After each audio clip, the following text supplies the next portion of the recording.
अभी इन दिनों राजसमंद में कचरा संग्रहण का जो शुल्क लिया जा रहा है उसकी लगातार चर्चाएं हैं। तो उससे जुड़ा हुआ एक रोचक मैं किस्सा सुनाता हूं। बात तकरीबन 8-10 दिन पहले की है और होता कुछ यूँ है कि कांकरोली क्षेत्र में हमारे जो खबरा मेवाड़ी वाले विजय जी हुए, उनकी शॉप पर वो भी होते हैं, मैं भी होता हूँ और उस वक्त संयोग से लक्ष्मण सिंह जी जयवर्धन न्यूज़ वाले बैठे होते हैं। इस बीच वहाँ पर 2 युवक पहुँचते हैं और विजय जी को कहते हैं कि भाई साहब, जो कचरा संग्रहण का शुल्क लिया जा रहा है वो शुल्क दीजिए आप, 200 रुपये बनते हैं आपके। तो मेरे को थोड़ी सी जिज्ञासा हुई, तो मैंने उनको पूछा, मैंने कहा 200 रुपये सिर्फ इनकी दुकान के हैं या इस पूरे कॉम्प्लेक्स के हैं, क्योंकि इनकी दुकान जहाँ पर है उसमें उस कॉम्प्लेक्स में कई दुकानें हैं। तो उनका नहीं, हर दुकान के 200 रुपये है। उनका ठीक बात है। फिर मैंने उन युवाओं से पूछा कि भाई साहब आप मुझे ये बताइए कि कहाँ कहाँ से शुल्क लिया जा रहा है। तो उनका बस राजसमंद जिला मुख्यालय पर जो भी भवन है वहाँ से हम पैसा लेंगे।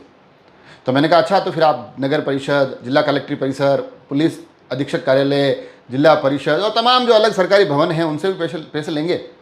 वहाँ पर वो कन्फ्यूज़ हो गए। तो उन्होंने कहा सर हमें इतना जानकारी नहीं है, तो मैं आपकी हमारे जो सीनियर है उनसे बात कराता हूँ। तो उन्होंने मेरी उन सीनियर से बात करवाई, उनको भी मैंने यही सवाल दोहराया। तो उन्होंने बिल्कुल एकदम कॉन्फिडेंस के साथ कहा कि बिल्कुल सर, सब जगह से पैसा लिया जाएगा, ये सभी हमारे दायरे में आते हैं।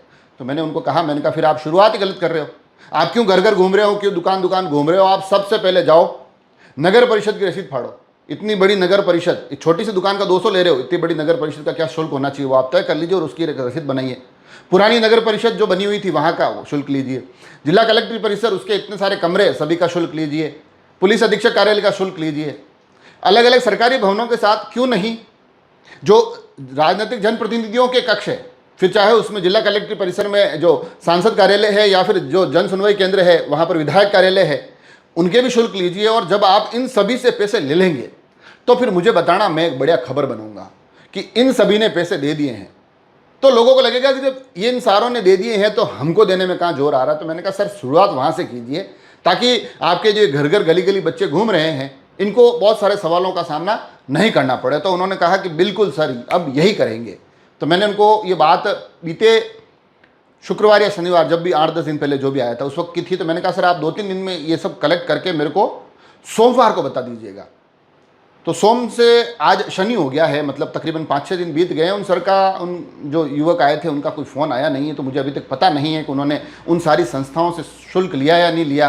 अब मेरे पास नंबर भी नहीं है तो मैं संपर्क नहीं कर पा रहा हूँ। तो इस वीडियो के माध्यम से मैं एक बार पुनः जो कचरा संग्रहण का शुल्क कंपनी ले रही है उससे आग्रह करता हूँ कि पुनः एक बार मेरी उस बात पर गौर करते हुए नगर परिषद के सहित तमाम प्रशासनिक भवन, तमाम राजनीतियों के तमाम कार्यालय, उन सभी का शुल्क लिया जाए और उसके बाद आप जन जन तक, दुकान दुकान तक, घर घर तक, गली गली तक पहुँचे। शायद कहीं ना कहीं आपको सकारात्मक चीज़ें देखने को मिलेगी।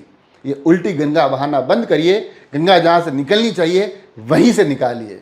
अब इस पर आप क्या सोचते हैं? क्या मेरा सवाल सही था? इस पर आपकी क्या प्रतिक्रिया, मुझे जरूर बताएं। जुड़े रहें राजसमंद एक्सप्रेस से।